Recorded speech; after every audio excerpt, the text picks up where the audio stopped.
오늘은 요담의 비유 책망, 요담의 비유 책망이라는 제목으로 말씀을 선고합니다. 요담이라고 하는 사람이 이제 나오는데, 이 요담은 구사일생으로 살아났어요.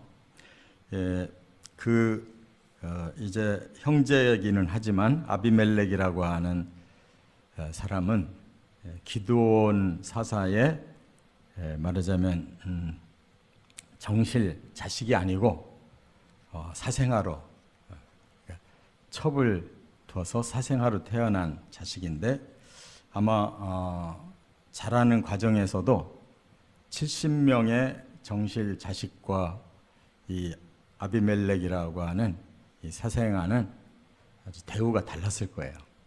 그래서 그랬는지 이제 이 아비멜렉이 쿠데타를 일으켜서 그 정실 자식 70을 다 죽이고, 자기가 외갓집, 그러니까 자기 엄마의 고향인 세겜 사람들, 또 그 옆에 있는 밀로 사람들을 지켜 세워서 이제 그렇게 쿠데타를 성공했어요. 왕이 됐습니다. 그리고 이제 3년 동안 왕 노릇을 하게 되는데, 그 70명을 다 죽였다고 생각했는데 막내라는 요담이라는 사람이 살아나서 도망간 거예요. 그래서 이제 오늘 이 요담이 오히려 그들을 찾아옵니다. 세겜으로 왔어요. 근데 우리가 이 세겜 그러면은 아주 고대 도시예요. 야곱에게 아주 큰 추억이 있는 곳이고, 또 이 세겜에서 이 두 그리심산 에발산의 백성들을 양쪽으로 올라가게 해서 그리심산 쪽 백성들은 축복을 선포하고 에발산 쪽 백성들은 저주를 선포해서 그들이 스스로 마음에 하나님의 말씀을 잘 새기고 살으라고 그렇게 율법을 선언했던 곳이거든요. 근데 지금 그 세겜 사람들이 이 사생아랑 붙어가지고 악한 짓을 한 거예요. 그랬더니 요담이 그곳에 와서 이제 너무도 담대하게 그 많은 사람들 들으라고 그리심 산에서 소리를 지른 겁니다.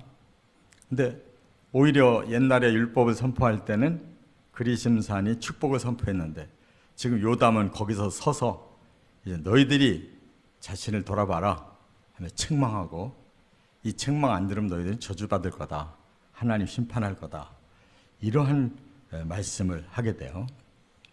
그래서 참 이 사사기의 내용이지만 굉장히 아주 깊은 의미가 있어요. 이 요담이 비유법을 써가지고 말하자면 책망을 하는데, 이 비유법이 기가 막힌 비유예요.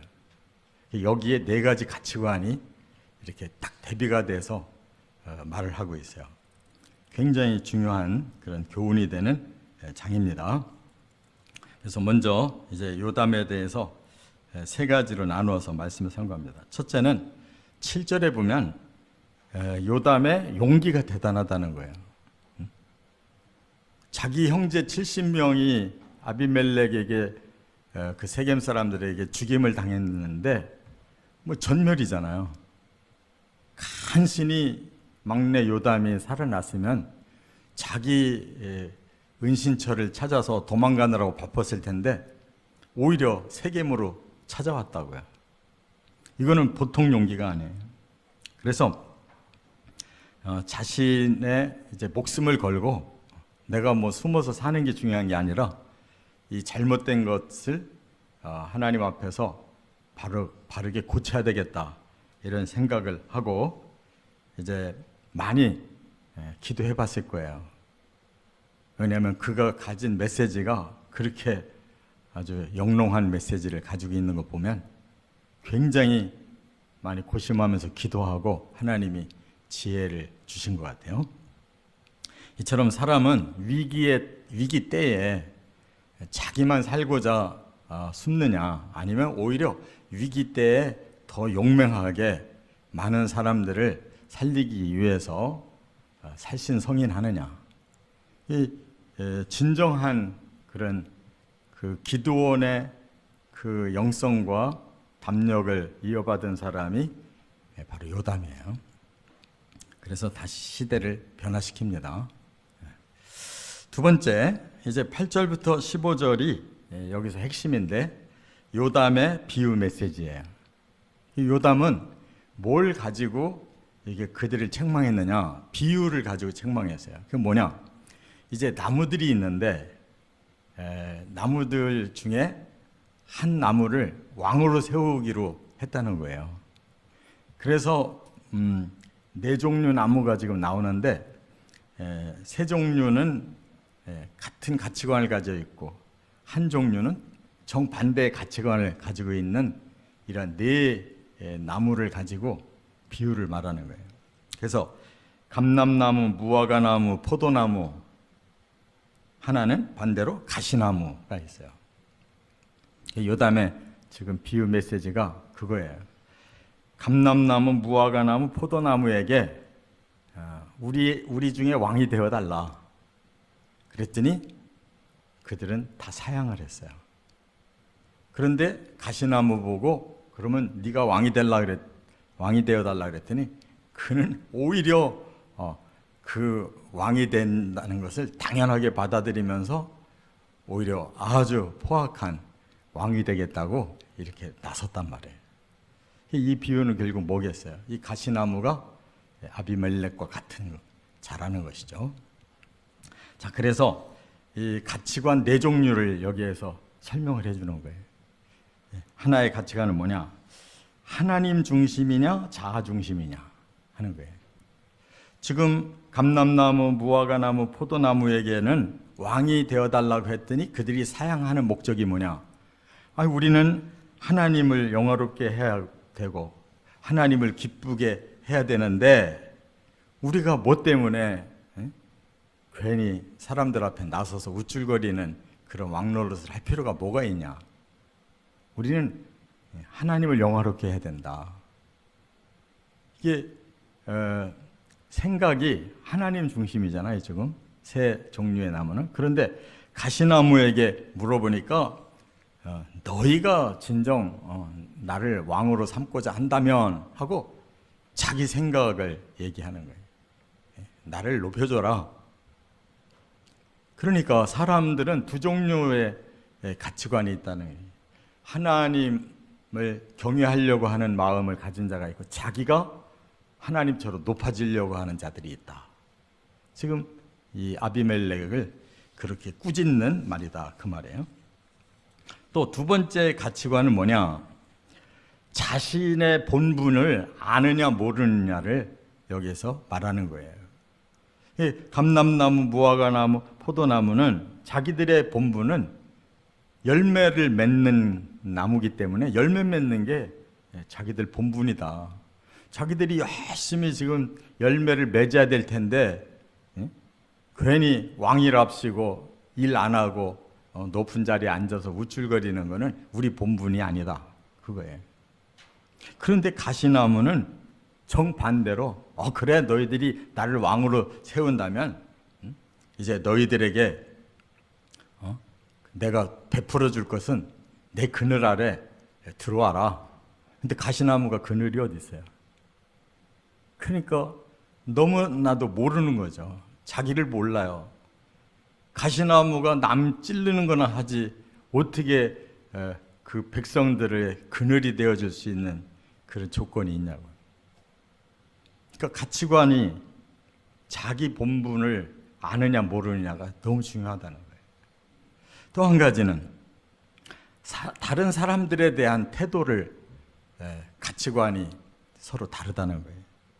이 세 나무는 우리가 열매를 맺어서 사람들에게도 이렇게 기쁨을 주라고 우리에게 열매 맺는 그런 나무로 하나님이 만들어줬는데 어찌 우리가 다른 사람 지금 돕고 섬기기도 바쁜데 왕노릇을 하겠느냐 이렇게 사양을 하는데 반대로 가시나무는 너희가 한번 말했으면 이제 내 밑에 들어와서 내 지배를 받아라. 당당하게 나는 너희를 지배하는 자다. 엄포를 놓는 거예요. 만약에 나를 왕으로 세워놓고 내 지배를 안 받겠다고 하면 가만 안 두겠다. 그러니까 다른 사람을 섬기려고 하는 가치관과 다른 사람을 지배해서 자기의 목적을 이루는데 이용하려고 하는 가치관이 얼마나 다르냐 말이에요. 오늘날도 마찬가지잖아요. 정치하는 사람들이 정말 하나님이 주신 이 백성들을 어떻게 하면 내가 좀 더 행복하게 만들어줄까 하고 자기가 오히려 백성들을 섬기는 자세를 가져야 되는데, 자기가 권력을 가졌다 그러면 자기 권력으로 하고 싶은 것을 하려고 백성들을 지배해버린단 말이에요. 지금까지도 이런 가치관은 너무나 가시나무 같은 가치관이 너무 커요. 진정 섬기는 사람들이 드물어. 몇 년 하고 나면 비리가 엄청나게 많고. 네 번째 가치관은 뭐냐? 목표를 아느냐 모르느냐. 목표가 뭐냐 이거예요. 지금 새 나무는, 우리 목표는 과실을 생산을 많이 하는 게 목표다. 근데 가시나무는 목표가 그게 아니에요. 모두 파괴시키겠다. 내 말 안 들으면 다 죽인다. 이게 목표예요. 그러니까 얼마나 이 짧은 비유 가지고 새 나무와 한 가시나무가 얼마나 가치관이 다르냐 말이에요. 이게 진리 아니에요? 이런 거를 좀 말씀을 통해 배워야지. 이런 말씀이 성경에 있어서 하는 사람들이 많아요. 이 요담의 이 비유 책망을 모르는 사람이 너무 많아요.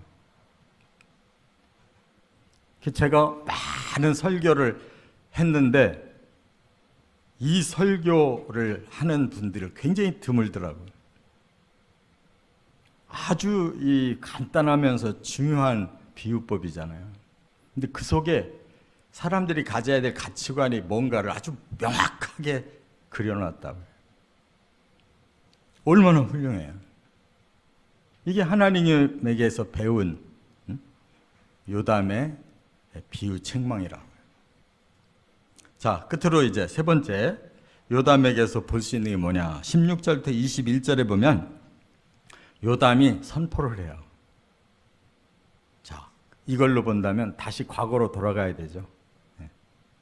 이스라엘이 가나안 땅에 정착을 했어요. 여호수아가 이스라엘 백성들을 다 세겜으로 불렀다고 해요. 그리고 그리심산의 반을, 또 에발산의 반을 올라가서 양쪽을 서로 바라보게 하고, 그때 한 게 뭐였어요? 너희는 하나님의 말씀을 듣고 그대로 순종할 거냐? 그러면 복을 받을 것이다 라는 걸 선포해라. 너희는 하나님의 말씀을 듣지 않고 거역할 거냐? 그러면 저주받는다는 걸 선포하라는 거예요.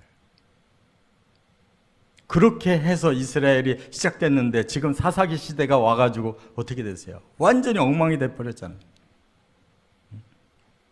계속 지금 범죄를 하면 하나님이 징계하니까 다른 나라가 쳐들어와서 계속 지배하는 거예요.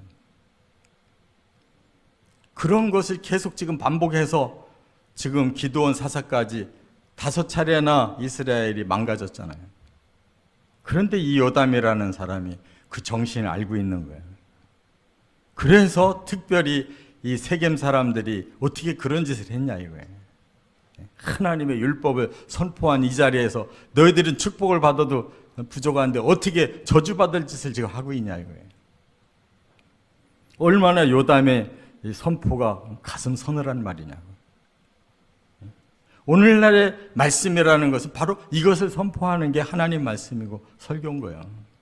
뭐 사람들 귀를 간지럽히는 거, 뭐 마음에 위로받고 가는 거, 뭐 엉뚱한 복을 자꾸 쏟아놓는 거, 성경에 그런 말 없어요. 제대로 읽어봐야 된단 말이야.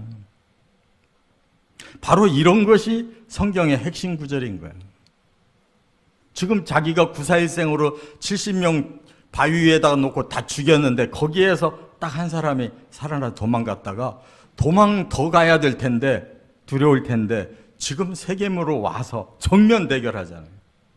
너희가 하나님 말씀을 이제 들을 거냐, 하나님 말씀 끝까지 거역할 거냐. 너희 하기에 달려있다는 거예요. 이처럼 하나님의 사람이라면 자기 목숨을 살리려고 도망다니는 게 아니라 자기 목숨을 바쳐서라도 하나님 말씀이 살아나게 하는 사람이 그게 하나님의 사람이라는 거예요. 하나님의 진리를 선포해야지 하나님의 말씀을 왜곡해서 사이비 말을 선포하면 안 된단 말이에요. 믿습니까? 우리가 뭐 하려고 신앙생활 하냐 이거예요. 거짓말 잔뜩 듣고 그게 축복의 길이고 그게 하나님이 원하는 길이라고 잘못 알고 평생 살게 만들면 그거보단 나쁜 놈이 어디 있어요. 그런 사기꾼이 어디 있냐고. 그런데 그런 사기꾼들이 인기가 많아. 왜? 우선 사람들 마음을, 욕망을 채워주니까. 진리는 그런 게 아니에요. 정말 하나님의 진리를 똑바르게 알고 똑바르게 전하고 똑바르게 따라가야 그게 구원이 오는 거지. 사람들 생각과 얼버무려 가지고 적당하게 세상에서도 잘 살다가 천국 가자. 이런 사기꾼이 어디 있어요? 천국이 그렇게 우스운 곳이 아니잖아요. 얼마나 철저하게 진리를 지켜야지 천국에 갈까 말까인데 사람들에게 천국을 완전히 풀어놓고 이 땅에 시큰 복 받고 하나님이 보장해 주신 천국 들어가라. 얼마나 말로 보면 좋냐고. 근데 그런 거짓말이 어디 있어요? 어찌하면 하나님의 아들이 왜 사람을 위해 대신 십자가에 죽어야 되냔 말이에요. 십자가의 진리를 요만큼도 모르는 것들이 얼마나 많아요. 정신 차리고 이 요담의 비유 책망을 통해서 우리의 마음을 잘 책망하고 새롭게 살아가는 저와 여러분 되시기를 주의 이름으로 축원합니다.